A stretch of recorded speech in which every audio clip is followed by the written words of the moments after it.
Hello, everyone.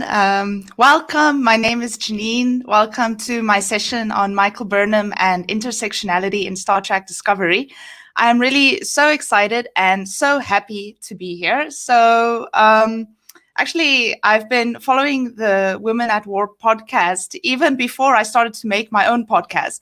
So I really want to thank them from the bottom of my heart for featuring my show on this really awesome IDIC festival. And I think it's just so hopeful to see that there are so many like-minded people that really try to put effort and make an active effort to try and realize Star Trek's really great IDIC ideals. So just some background on myself, which might help place my session in a bit more context. I study feminism and representation in science fiction at university. I am currently doing my PhD on the topic. So this discussion on Michael Burnham and intersectionality is actually part of my PhD research. It's chapter 8 in my study. So I decided to start the Sci-Fi Feminist podcast because I have so much academic knowledge and research on the topic of women and representation in sci-fi. And I wanted to share it with the world in a form that is not so exclusionary.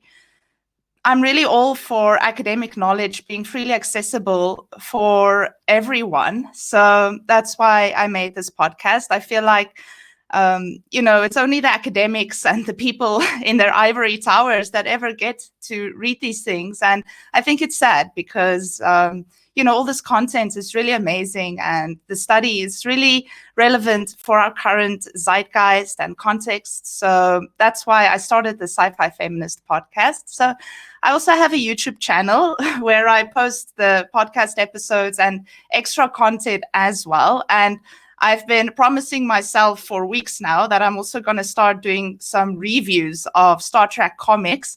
So please head over to my YouTube channel. It's called the Sci-Fi Feminist, and subscribe if you would like to.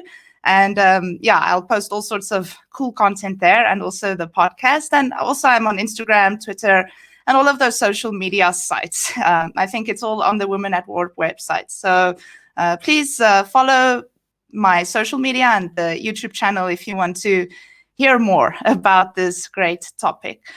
Right, so then let me get into this discussion of Michael Burnham and intersectionality. So this is a bit embarrassing, but I only started watching Star Trek for my PhD research, which was only about 3 years ago. My first Star Trek was Star Trek Voyager, and I fell in love with Captain Janeway. I wrote an entire chapter on her because she's just so amazing. So she's really my first love. And I don't know if this is something to be proud of or not, but I think I've watched Voyager about 3 times from the beginning to the end, all 7 seasons. I really love it. But then one day after I finished Voyager, I think it was my first or second watching of Voyager, I was scrolling on Netflix and I saw that there was this recent Star Trek show. And that was, of course, Star Trek Discovery.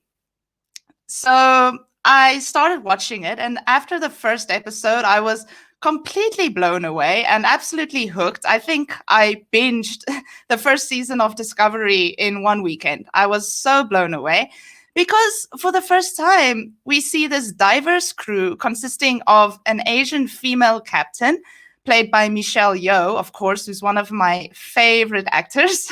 My sister knows how I'm always going on about Michelle Yeoh.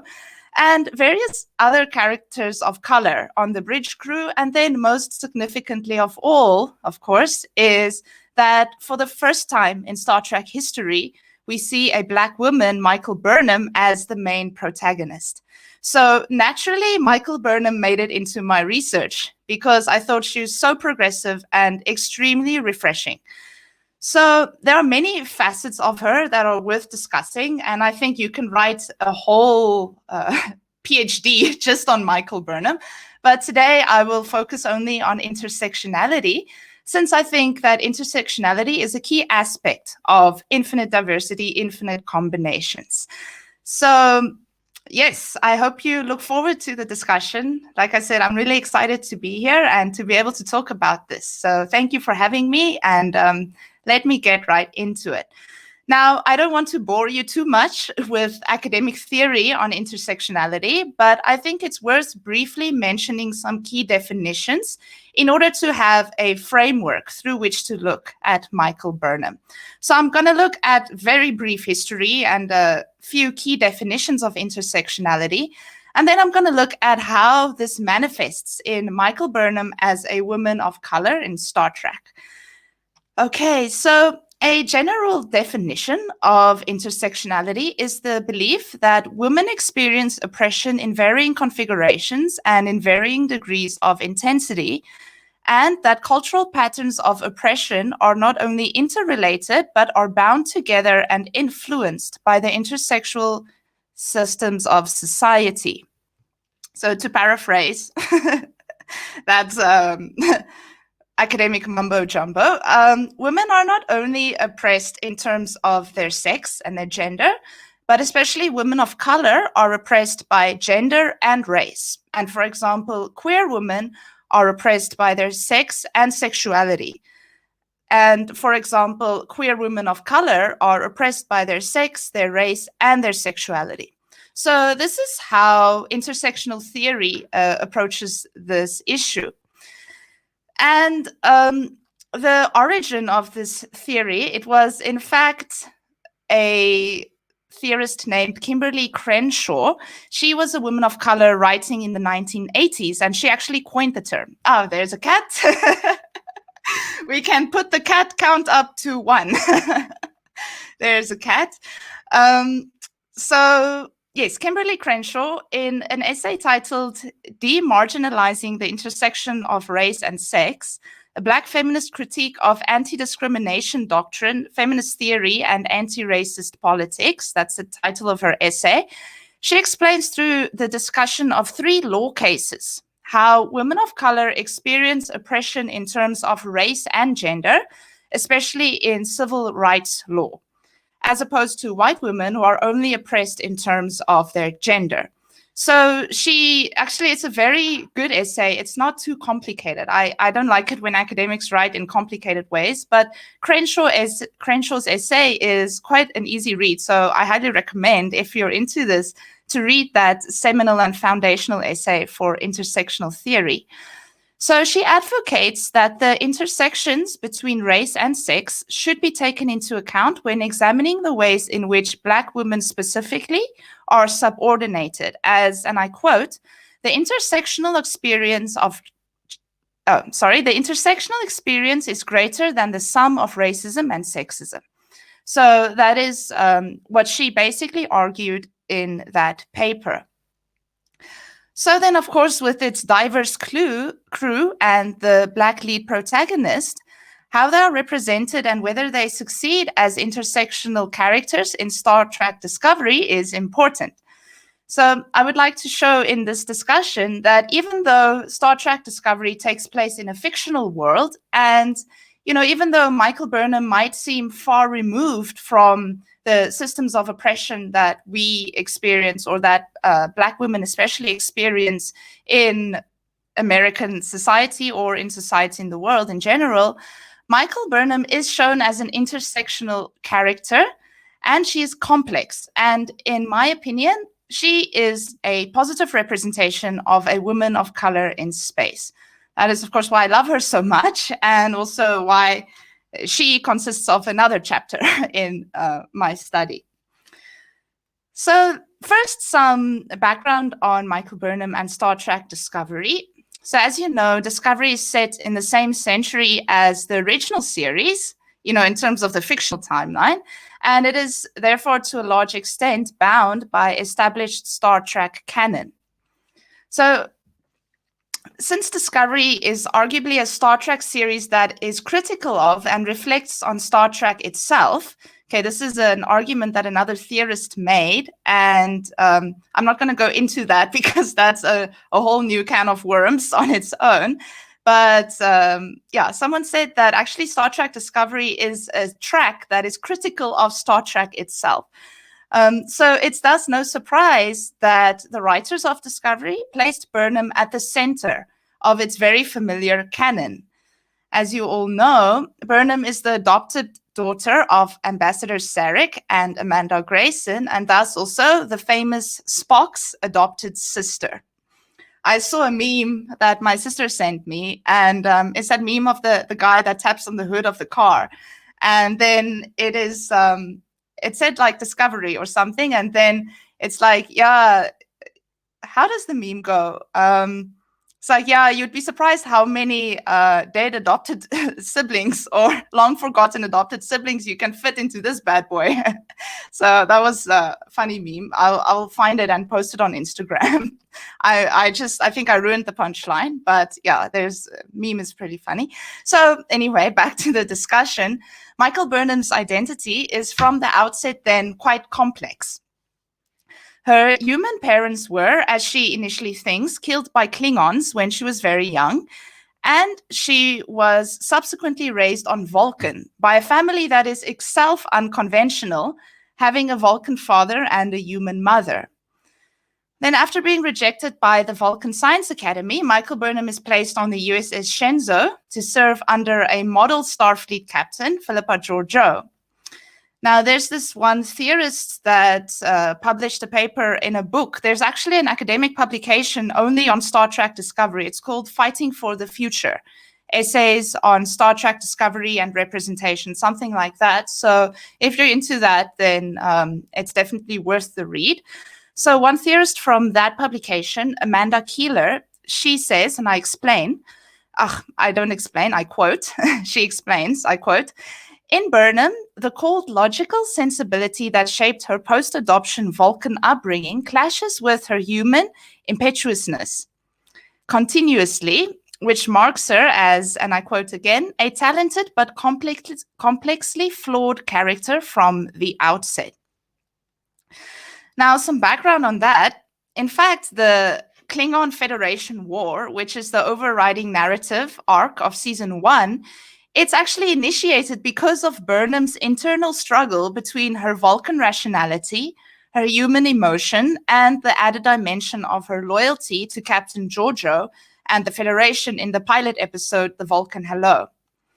Now, to briefly explain the episode, I'm sure most people have watched it, but what basically happens in that episode is that the USS Shenzhou, which is captained by Philippa Georgiou, aka Michelle Yeoh, aka my favorite, the Shenzhou unwittingly stumbles across the Klingon Federation, the Klingon flagship, and Michael Burnham, out of ignorance and self-defense, kills the Klingon torchbearer on the ship. So the Shenzhou is then ordered to stand down until the fleet arrives, but Michael Burnham, after consulting with Sarek, her adoptive Vulcan father, directly disobeys Captain Georgiou's orders, and then she fires on the Klingon ship before the Klingons can attack first. And this is what the Vulcans refer to as a Vulcan hello. And then, of course, how the Vulcans defeated the Klingons, or not defeated the Klingons, overcame the Klingons, according to Sarek. So for Amanda Keeler, it is, in fact, the very existential dilemma caused by Michael Burnham's Vulcan rationality and her human emotion that causes her to stage this mutiny. So then I would read more into that and further suggest that this act is the product not of the sum of Burnham's Vulcan logic and her human emotion, but rather at the point where these two seeming opposites, rationality and emotion, where they intersect. So although this is in the realm of science fiction, this approach to Michael Burnham's identity reflects what Kimberly Crenshaw theorized regarding intersectionality in 1989 already. Okay, so that is the first point on Michael Burnham and intersectionality.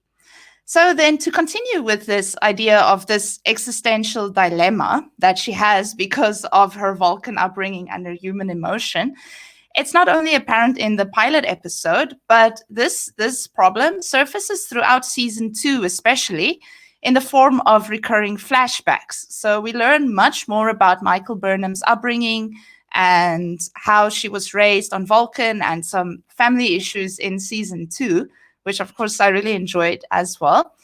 The flashbacks don't only reveal details about Burnham's convoluted relationship with her estranged brother Spock, but it also explores the origins of the internal conflict between Burnham's Vulcan upbringing and her human biology. In the episode called Leth, I think that's how you pronounce it, Burnham experiences repeated flashbacks of the day that she was rejected from the Vulcan Science Academy. So I continue quoting from Amanda Keeler. This episode shows, I quote, the formative moment that foreshadows further conflict between Burnham's biology and her upbringing, creating a complex and imperfect character. So that's what Amanda Keeler says about Burnham. Moreover, the consequences of this internal conflict continue to shape Burnham's actions far beyond her mutiny in the pilot episode. So we see in a highly emotional and illogical decision, at the last second, Burnham brings the, and I quote, extremely wicked even for a Terran. That's how the Terran Emperor describes herself. She brings that wicked person back to the Prime universe in the episode What's Past is Prologue, following the untimely death of her Captain Georgiou in the Prime universe. That is, of course, kind of the result of her insubordination. Now, of course, because I really love the Georgiou character, and of course, I know there's a lot of problematic aspects about, having people refer to her as Space Hitler on Twitter. So obviously it might be problematic bringing Space Hitler back to the Prime universe, but I was also actually hoping that she will bring back the Emperor. But yeah, that's a side note. But this decision, which clearly can result in many problems for the future, this decision is clearly the result of complex feelings of guilt after betraying her captain, and a need to right previous wrongs, and an undeniably human solution to a mistake she made while employing her Vulcan logic in episode 1. And then season 3 of Star Trek Discovery explores these complex emotions even further by hurling the crew 930 years into the future. I would think I would have a serious existential crisis if I had to be transported 930 years into the future. But anyway, I think the season 3 of Discovery explored these complex emotions and this temporal displacement quite well and in quite a lot of detail. So season 3 is, of course, far more contemplative than seasons 1 and 2, and it deals with Burnham's post-traumatic stress after this temporal displacement. So for the most of the season, Burnham struggles to renegotiate her position within Starfleet in a world where the Federation no longer exists, and her year-long experience as an intergalactic courier continues to shape her present decisions. I found it quite interesting that in season 3, she asks Georgiou, do you want to go on an unsanctioned mission with me? And then Georgiou is like, yeah, you had me at unsanctioned mission. So, we think the earlier Burnham might not have done something like that. Now, okay, I know it seems like I'm just recapping what happened in all the seasons, but I will explain now how this relates to intersectionality. So there is another theorist in that wonderful publication. Her name is Ina, I don't know how to spell the surname or how to say it. It's Batzke. Maybe Batzke? Batzke? I'm just going to say Ina Batzke. She explains, and I quote, Discovery intentionally was created as a post-network serial instead of following a traditional series format, which means that there is an emphasis on seriality across episodes instead of separate episodes with self-contained narratives like we see on Star Trek Voyager, for example. So yeah, as you know, in Voyager, the longest narratives last maybe 2 episodes, like Year of Hell or Endgame, or what was that other one, Killing Game. But most of the time, after one episode, the story is resolved, and then in the next episode, the characters seem unaffected by what happened in the previous episode. I think there are quite a few memes on that too. In the previous episode, the character nearly dies, and then next episode, they're totally fine, as if nothing happened. But Star Trek Discovery takes a different approach. It uses seriality. So we see that even the emotions carried over seasons keep influencing the characters' present decisions. So they are actually allowed to carry over feelings of loss, joy, so forth across episodes and across seasons. Now, the theorist, Batska, she says that Discovery's, I quote, pronounced focus on that this new storytelling mode interacts with the mirror universe. This allows it to blur various boundaries in terms of race, gender, morality, and so forth. Okay, so this in turn allows Discovery to reflect the notions of intersectionality and complexity in ways that are not static and fixed, but rather in ways that acknowledge the various factors such as, and I quote, age, class, sexuality, and gender as intersecting with each other and not as competing with each other. So, yeah, one could perhaps rephrase this or paraphrase this to say that Star Trek Discovery, through its seriality and its complex main protagonist, Michael Burnham, it presents identity as interlocking in the sense that these intersections, the intersections of these systems, shape the main protagonist and continue to shape her. Yes, so I hope that's not a reach. Sometimes I get feedback that, that's a reach. But yeah, that's my interpretation of how Michael Burnham's story, just her story itself and the way that she carries over her emotions and ideals and experiences over episodes and seasons, this adds to her representation as an intersectional character. Okay, and another aspect of Michael Burnham, and this is, I think, one of my favorite things about Star Trek Discovery. Another aspect that adds to her representation as an intersectional character is her three mothers, or mother figures that shape her actions, motivations, and personality. So to elaborate, who is Michael Burnham's three mothers? Well, she has her biological mother, Gabrielle Burnham.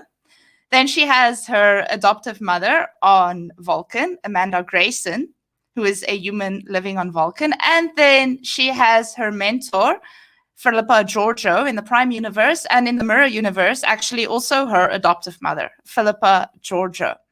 So I would argue that the fact that Michael Burnham has three mother figures, even that fact alone has some very, I think it's a positive thing to have three mother figures. It shows a positive representation of motherhood, which Disney loves to destroy. Disney never shows good mothers, but we see a positive representation of motherhood. But even more than that is that they add to Michael Burnham's intersectionality. So even more meaningful for Burnham in terms of intersectionality is that all three of her mothers themselves have complicated identities that are each marked by multiple intersections as well. Her biological mother, Dr. Gabrielle Burnham, is a Black woman. Her adoptive mother, Amanda Grayson, is a human living on Vulcan. And her adopted mother in the Mirror Universe, Emperor Philippa Georgiou, is a Malaysian woman who is bisexual and also crosses over from the Mirror to the Prime Universe. So we see a lot of complicated identities, not mainstream identities, but marginalized identities in these women. So let me explain a little bit further. First, let's look at Gabrielle Burnham. She's a doctor, by the way, so she's very smart woman, which is great. I love seeing female scientists. Maybe I shouldn't go into that discussion today, but, female scientists are always good to see. So first, although Gabrielle Burnham is absent for most of Michael's life, she gives a very moving account of how she was present at each of Burnham's significant life events in the episode The Red Angel, when the crew of Discovery managed to keep Gabrielle Burnham in the present for a few hours. And then the second time, when Michael Burnham encounters her biological mother, is in the season 3 episode called Unification 3, where Gabrielle Burnham acts as her advocate before the Romulan and Vulcan Council. That was a pretty cool Easter egg for me too. When we think of Star Trek Picard, these warrior nuns, if that's what you can call them, they play a pretty big role in Star Trek Picard. So when I saw that, I think it's called the Quwat Milat, is that their name? I might stand under correction. But when Michael Burnham's mother pitched and she's this warrior nun, I was like, so cool. It's so cool. You know, it's really cool because, I liked those characters in Star Trek Picard. But I'm getting off the point.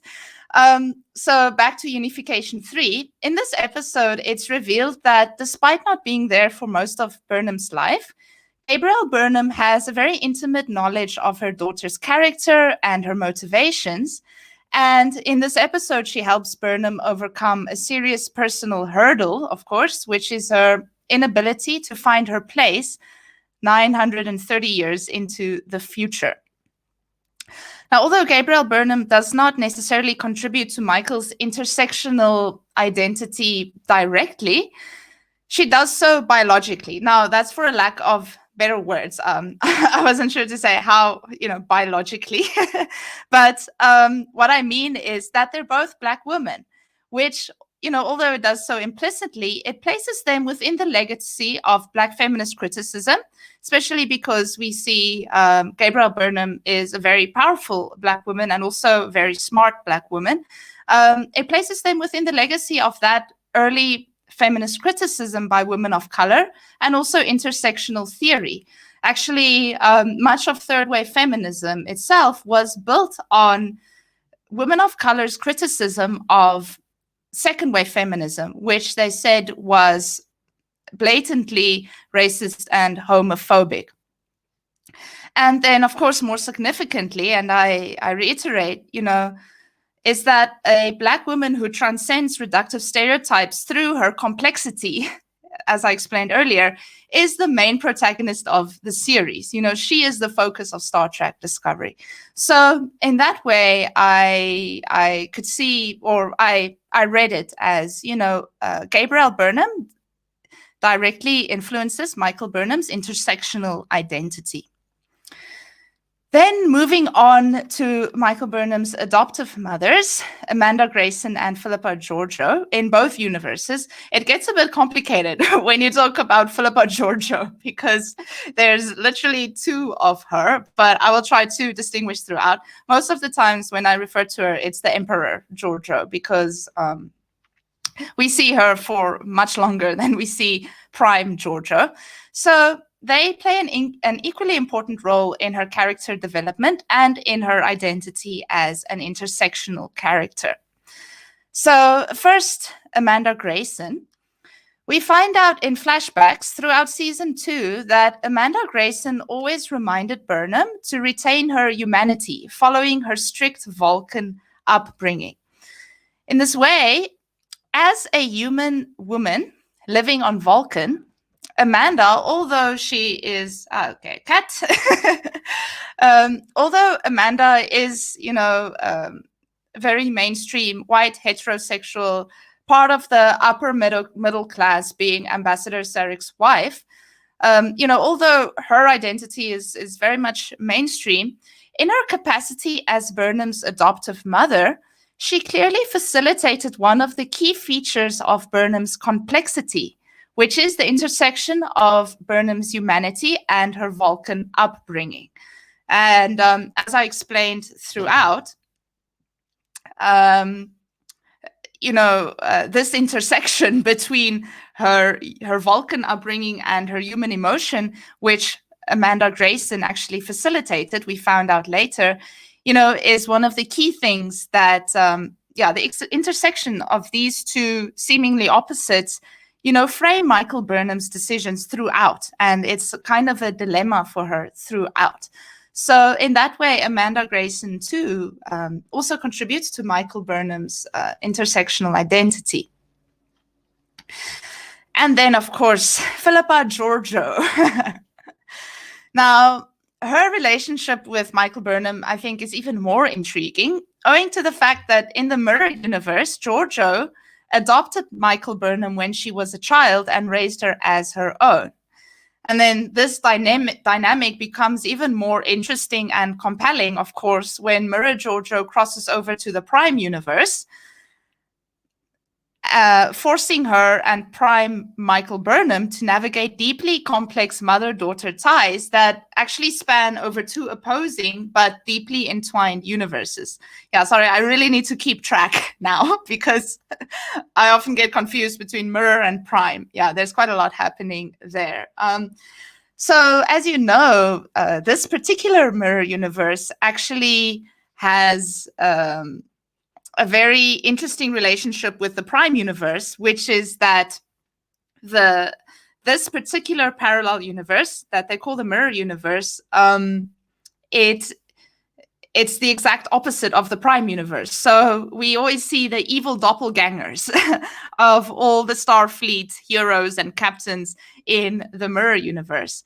I'm going to go off topic again, but there's a little bit of time, so maybe I will briefly talk about this. But if you haven't read it yet, there is a very cool comic book about the Mirror version of the Voyager crew. It was only released, I think, last year. It's called Smoke and Mirrors, I think. And in the Mirror universe, Captain Janeway is a pirate. She's a pirate of the Delta Quadrant. So I always really love and enjoy the Mirror universe. And like I mentioned briefly earlier, the fact that the Mirror universe plays such an important part in Star Trek Discovery, some theorists have argued that the Mirror universe actually allows us, the fact that Space Hitler can come over to the Prime universe and impersonate Captain Georgiou for so long, for like 2 or 3 seasons, that is a very implicit comment on liberal humanism, and it makes us question, why is a Terran emperor able to fit in so well with in the Prime universe that is supposedly so progressive. So I know this is a bit off topic, but this is what that other theorist I mentioned earlier means with Star Trek Discovery being a Star Trek that is critical of Star Trek itself. And I think maybe that's why it might not have been so popular with more old school Star Trek fans. I don't know. But yeah, anyway, that's a bit off the topic. Let me get back to the discussion.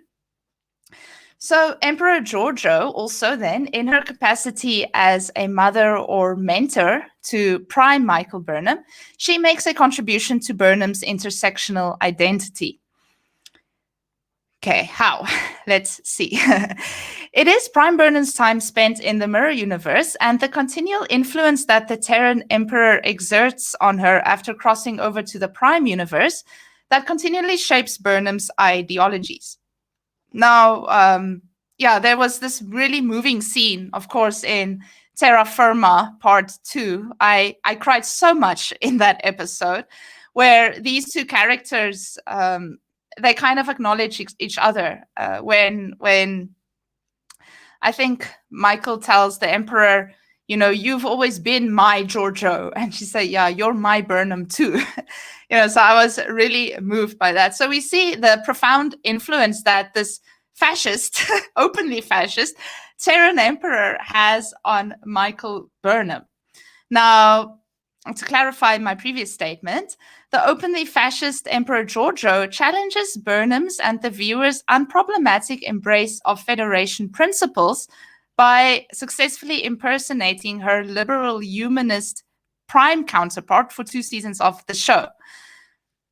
And then in season 3 especially, as a consequence, we see how Michael Burnham, who supposedly presents the epitome of the Federation ideals in the first 2 seasons, how she struggles to find her place within the Federation and Starfleet to the point where she actually seems to kind of employ the emperor's methods. She goes on an unsanctioned mission with Emperor Giorgio. And there's this one moment, too, where Michael Burnham makes some suggestion and everyone is like, no, you're crazy. We can't do that. And then the emperor is like, no, that's the best choice. She's learned. She's realized that, maybe these ideals that the Federation has been holding up so long, maybe they're not that great, or maybe they're quite similar to Terran ideals, So Star Trek Discovery really makes us question these types of ideals and be critical of them. And Emperor Giorgio does that for Michael Burnham as well. Now, this existential crisis before her rise to captaincy further contributes to the construction of a complex heroine who is shaped by various factors that do not only include race and gender, but even time and space. So the great thing about Star Trek Discovery is that, reading Star Trek Discovery through an intersectional lens, is that it takes place in science fiction. So we can see even more intersections taking place. Like I mentioned, not only race and gender, but even time and space. Which is, of course, why I love science fiction, because it allows us to present current issues, through the lens of science fiction, and makes us think about and questions what we believe. Now, this is relating back to the point I made about the critique of the Federation. This implicit critique that presents the Federation, and by extension, liberal humanism, this speaks to the notion that existing categories of oppression, or in this case, existing social or societal frameworks, should be questioned or even transcended. Now, some intersectional theory says that, we shouldn't even be looking at race and gender and sexuality as separate things, but, the very fact that these categories exist is problematic. So they should be questioned and they should be transcended. So this critique of liberal humanism by Star Trek Discovery, I've read it as also a critique of, questioning our current systems and their value, and, why these Federation principles should be valued. What makes them valuable? Are they that ideal or not? It opens up all of these types of questions. So, yes, there are, of course, more aspects about Michael Burnham that mark her intersexuality, and many different things about her that transcend reductive stereotypes of women and of women of color. And Emperor Giorgio, as you've seen, is just as interesting in terms of her intersectional identity. But I was going to wrap up here, but I see there is more time left. So if you would like, I could speak a little bit more about Michael Burnham. I think let me do that. I'm going to quickly scroll through the comments and see if there are any questions. If you have questions that you'd like me to address, then please, post it in the comments and I'll be happy to do that. Okay. Yes, please. Thank you, Eve from England. And Susan. Okay, so let me talk a little bit more about Michael Burnham and then my research on her. So that is it for Michael Burnham in terms of intersectionality. And Emperor Giorgio, too, you can see she can also be read as an intersectional character. And I think in my podcast later, I will definitely talk about that, too, because, this bisexual Asian, Malaysian, Terran emperor that living in the Prime universe working for Section 31, there's quite a lot going on there. So, I'll do an episode on that later, but more on Michael Burnham. So this does not really relate to intersectionality specifically, but on her status as what I have found to be a fourth wave feminist heroine or fourth wave feminist sci-fi female hero. Now, intersectionality, there's this new field of feminism called fourth wave feminism, and intersectionality is a key part of it. So in one vein, I argued that Michael Burnham's intersectionality, makes her exemplary of this new feminist wave that really takes intersectionality into account. But other aspects of Michael Burnham that I think is really progressive and that fits with this archetype of fourth wave feminist heroism, female heroism, is the fact that she is desexualized, she's androgynous, and then, of course, she has a unisex name, Michael Burnham. I'm wondering if anyone else, theorists say about Michael's name, there's nothing to it. That's just her name. In the future, there might be women called Michael, and but that talks to the very Kat second wave feminist tradition of androgyny and desexualization. So I've actually argued that similar to characters like Captain Janeway from Star Trek Voyager, who is desexualized, who wears her unisex Starfleet outfit, and who is a female scientist who exists, on as a woman that can do everything as good as a man can do it. Michael Burnham kind of emulates that type of heroism, but then, of course, with the added dimension of her intersectionality, which makes her a fourth wave feminist heroine. There are many other action heroines recently that feature these desexualized characters. Even Emperor Georgiou, even though she is a little bit, one theorist explains that she wears dominatrix style outfits, she's still not a sexualized character. Some might disagree with me because of the brothel scene in season 2, or was it season 1? But Emperor Georgiou, we see Lara Croft, the new version of Lara Croft, if you guys are familiar with that. Furiosa from Mad Max Fury Road. Captain Marvel. Grace from Terminator, Dark Fate.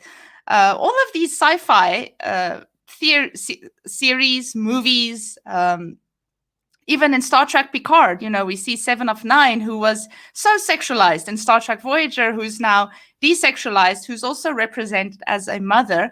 We see all of these characters undergoing this very significant change of representation that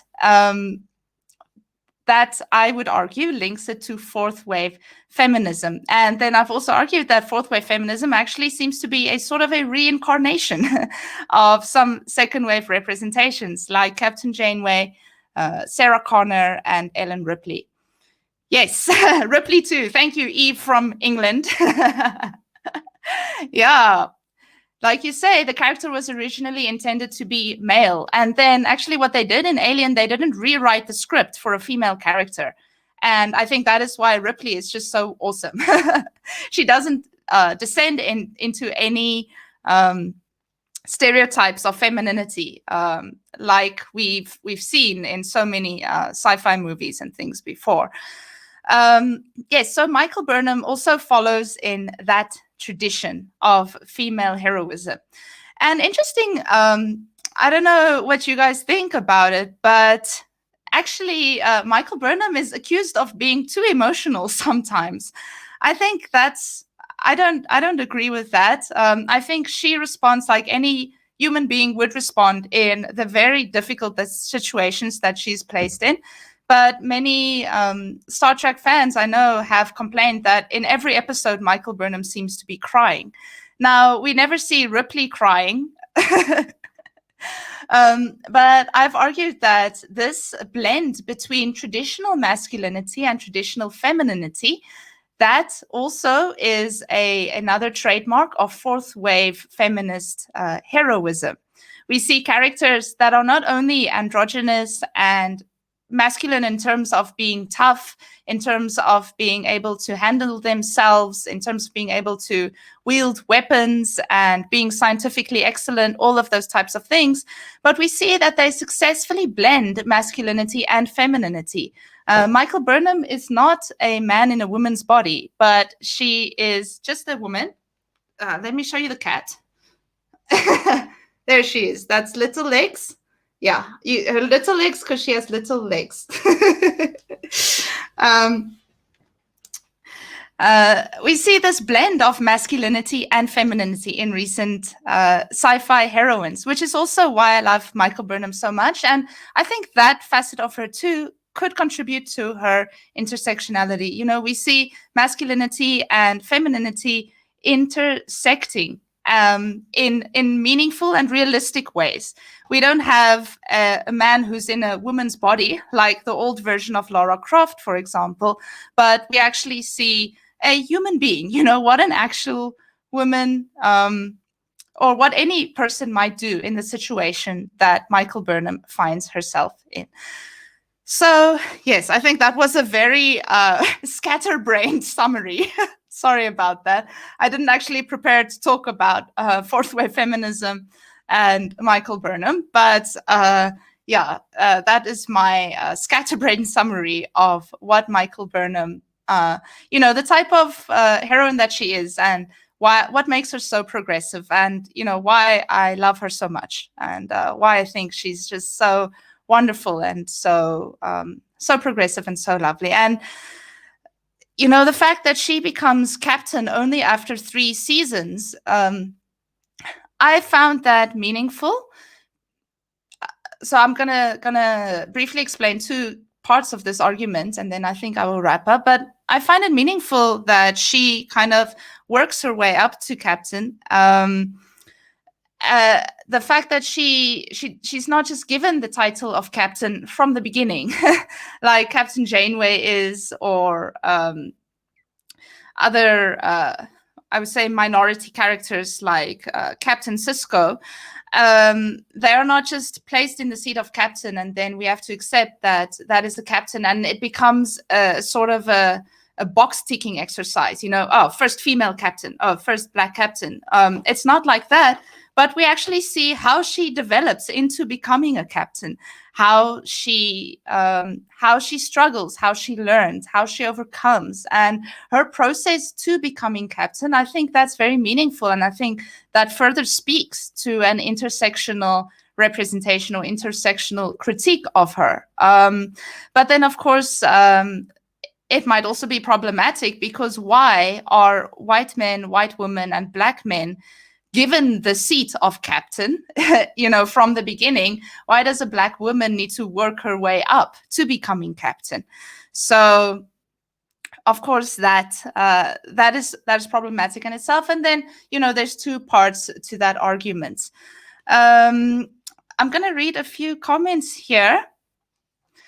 Okay, from Eve, England. It's always bothered me how non-emotional Star Trek characters are. They go through so much, and emotion is just a normal response. Burnham is just responding in a typically human way. I totally agree. And I think Ellen Ripley's responses too. When the alien gets onto the ship and starts killing people, she acts in a way that any human being would act. She maybe, I think I would not have been able to stay that cool and calm. And I think if I was, placed in some of the positions that Michael Burnham finds herself in, I would definitely have a much worse response, much more emotional response. But she responds in a human way. And so does Ellen Ripley. And I think so does Captain Janeway too. I've argued similarly that Captain Janeway also blends the idea of masculinity and femininity very well. She's also represented as mother of her crew. She's also seen being emotional on some instances. These are just human beings. They're real. They're people. And I think that's what I really love. They're not these stereotypical ideas of what people think women should be like. And especially Michael Burnham is not stereotypical of maybe what people would think a black woman should be like, or an Asian woman should be like. So Yes, thank you for that comment. Let's see, from Jara Hodge. Saw a panel at Shore Leave last weekend where Kirsten Bayer talked about how Michael is also very forward with her feelings now because of her upbringing on Vulcan, having to suppress what are very normal human reactions to trauma. Yes, definitely. Definitely. I think that also speaks to that conflict between her Vulcan rationality and a human emotion. And I think I told my sister, it's funny how Burnham, she's Vulcan. She's supposedly Vulcan. Even when she greets Georgiou, she greets like that. She does the Vulcan greeting because she is Vulcan. But how she's so emotional. To the point where you think that what she raised on Vulcan at all. But I like your interpretation, Jara, that she had to suppress those human reactions for so long, being Vulcan. And we see actually the first time she goes onto Georgiou's ship, she's very poised, like, oh, I'm a Vulcan with no emotion. And then later, the first thing, like significant act we see is that she, because of this conflict between her humanity and her Vulcan rationality, she actually fires on the Klingon flagship first. So yes, thank you for that. Okay. Great. Let me quickly see here. From that Mikey chick, let's see. To your point about Michael having to earn the chair, Cisco had to wait 3 seasons to get that 4th pip too. The common denominator being that they're both of African descent. Thank you for that. Actually, to be honest, I didn't watch Deep Space Nine yet. Actually, the only Star Treks I have watched, and maybe it's embarrassing to mention this, is Star Trek Voyager, Star Trek Discovery, and Star Trek Picard, because they all pertain to my research. I'm definitely planning on watching the other ones too. But thank you for that point on Cisco. Maybe that's something Star Trek, needs to work on. Of course, with Michael Burnham, because I love the character, my supervisor has told me before that, I tend to be not critical enough of the characters because I think that they are the bee's knees. I quote from her. Because I think Michael Burnham is the bee's knees. I tend to see her through the eyes of, like, everything she does is great, and everything in every way that she's represented is truly great. But, we need to be critical. There's definitely still a lot of places where Star Trek Discovery can improve. And especially because they have a character, so many diverse characters. We need to be careful that it doesn't become just a box ticking exercise to say that, there is a Black woman, there is an Asian woman, there is a, Asian man on the bridge crew, there's a white man, there's a white woman. Sometimes intersectionality has been criticized, especially the way it manifests in popular culture as a box-ticking exercise and not as something that actually sincerely represents an intersectional critique. So there is that part of the argument too. Obviously, I think because so much of Michael Burnham is explored, I think she transcends being just a box-ticking exercise, just being able to say that we have a Black female protagonist. I think she moves beyond that, but that is a very interesting point. Thank you for that one. Faith says you really should watch Deep Space Nine. It's the best. I'm definitely planning to do that. I need to get through all the Star Treks. I know I have quite a bit of work ahead of me. I'm currently watching The X-Files, which is, I've heard, 11 seasons. So I have a lot of stuff to watch ahead of me, but thank you for that. I think I'm going to wrap up the session here. Everyone, thank you so much. I was so happy to be here. Really, thank you, Women at Warp, so much for having me and for hosting this festival. I think it is so relevant and so important to discuss these things and to talk about it. And I'm definitely going to be tuning in into the other sessions too. I'm very excited to hear what else is going to be discussed in this festival. And thank you for all your participation. I was really happy. You know, sometimes with my research, I feel like I live in a bubble. I'm like that person, that meme of the guy with the connecting the dots. And I'm always trying to explain to my sister, like, look, you know, intersectionality and Michael Burnham, they go together. And then I feel like sometimes my family just looks at me like, oh, you know, this time she's lost it. But I was so happy to see like-minded people, people that care about these topics, and people that are willing to engage with it. So thank you so much. Thank you, Women at Warp. I'll end the session here. The same way I end all my podcasts. Everyone, live long and prosper, stay healthy and safe. Oh, question. Can you define intersectionality? Let me go back. Sorry. I'll live long and prosper. Now, let me answer that final question for Ilana in Amsterdam.